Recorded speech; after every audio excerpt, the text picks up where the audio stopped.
This week, we'll be cruising beaks first into Breathedge, a darkly humorous space chicken survival adventure game from Red Ruins Softworks. A sci-fi survival crafting game. A second video in and I'm starting to notice a trend here. Well, here we go. Back in 2018, when I first put my space boots on, I thought this game looked pretty well polished. I expected a blitz of glitch or signs of the game being significantly under construction, but revisiting it in 2019, I couldn't honestly see much difference. The opening was the same from September 18 to September 19 and remains the same now in November 2020. I mean, it's good, if short, but it definitely sets the tone for what's to come. In fact, the only real problem I ran into with this game was a weird state where it started with the graphics all kind of expanded off the edge of the screen. But like most of these sorts of problems, it was dealt with quickly and effectively.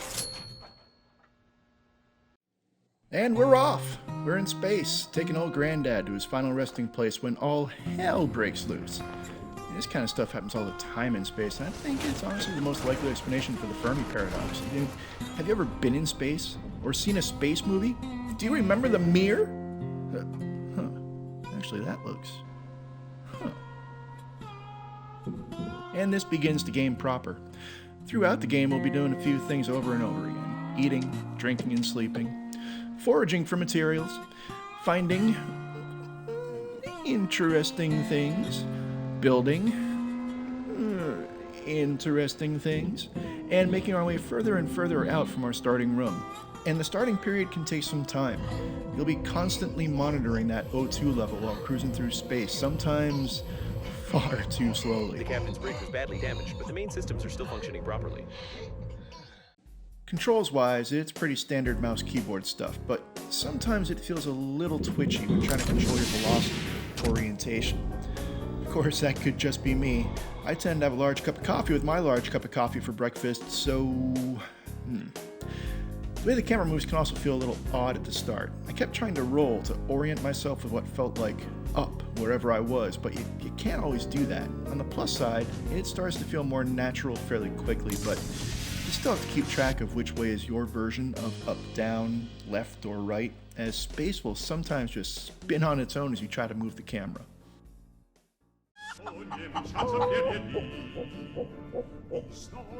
To stop the leakage, you'll need an object without any holes. So let's get graphical, which here of course means the humor. There's a certain level of joke you'll find here, and then I don't want to call it explicitly toilet humor, but... I propose to call it Hammond, although this toilet doesn't look like a manned robot. Toilet humor. But it's not a bad thing, nor is it really totally out of place here. This is a game that seems to be fully aware of itself and the possibly ridiculous circumstance you're in. So while the seriousness of death is constantly around the corner, just waiting, the humor offers a good counterbalance of equal ridiculosity. But it may not be everyone's cup of tea. As with the Borderlands series, you either think it's funny, or you thought it was funny once, but now is stuck in its own rut. Missed again? Personally? Now. You didn't? Let's do yeah, another man, count of I three. dig it. 1, 3. You missed. And the graphics. I like the aesthetic here. The character designs, the pinup art style, the chicken. There's a nice retro futurism here that blends well with the more realistically rendered space. It's the same balancing act the humor pulls off, equal parts cartoony and realistic, held together with nothing but bubblegum and duct tape. Running this game in my own retro futuristic space box presented no graphical issues, 4K and epic, straight out of the gate, and that's nice. My Etch-a-Sketch usually requires a little tweaking before it's prepared to run a game, but this one performed perfectly. I'd have to assume that if you're running this on a system that's a lot further from qualifying for antique status, it'll likely be good to go. The music is nice too, especially when you turn it off. Nah, I like the main menu tune. It's like Alan Parsons and David Bowie got together and made some wild kind of child. There's some Wallace and Gromedy stuff.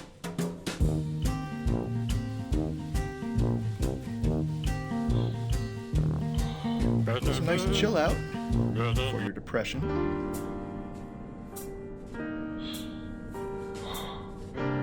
Some nice communism for your alcohol.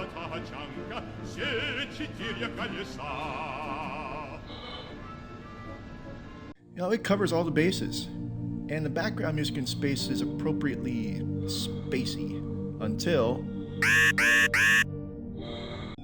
it's getting side time. So sonically, no real complaints. Where there is voice acting, it isn't spectacular, but it's also mostly your own suit yelling at you, so you get what you get there. Hey Siri, am I right? And the sound effects work too. Nothing spectacular, but nothing horrendous. They simply work. Thumbs up.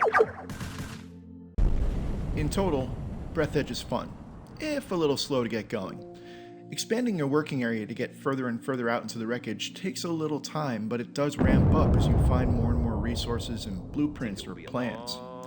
So what's going on with the game? Well, for now, it's still in early access. Red Ruins doesn't really have a web page apart from a Twitter account, so I'll be going with information and updates they've posted on their Steam page. From the start, they've been pretty good about communicating with their players, with 1 or 2 updates almost every month since 2018 when it first went into early access. In August of this year, they announced that they had decided to release in early November to get out ahead of the hoopla expected with some big new game and system releases at the end of the year. 5 weeks later, they put that release date off to the first quarter of 2021 and announced that they have a publisher, Hype Train Digital, and I can't say I know much about them. They seem to be dedicated to helping indie devs get their eggs to market, and Red Ruins have made it clear that Hype Train isn't making any attempts to interfere with the game in any way. And that's great news because they seem busy enough as it is. Chapters 1 through 3 are currently live and available, with chapters 4 through 6 arriving with the full release. They've also hinted at post-release content, standalone side content and such, so they seem to have a plan to continue with it after the official release is realized. And I'm really looking forward to it. All of it. I'm going to go out on a limb here and say that for most players that have made it to the end of Chapter 3, the humor in the first hour or two served as a good hook to keep exploring around the opening area.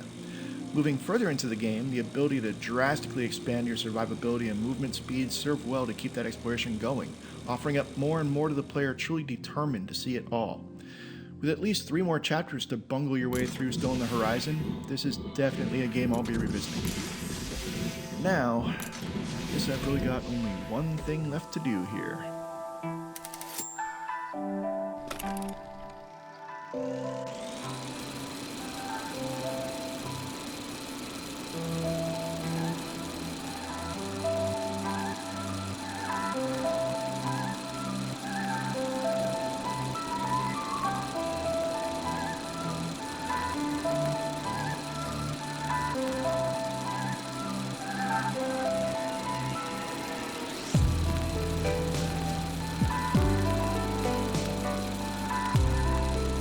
Links to things we found in the place where they're usually kept, blah blah blah. Next time, I'll be looking at something a little different. A little. See you then. Cheers.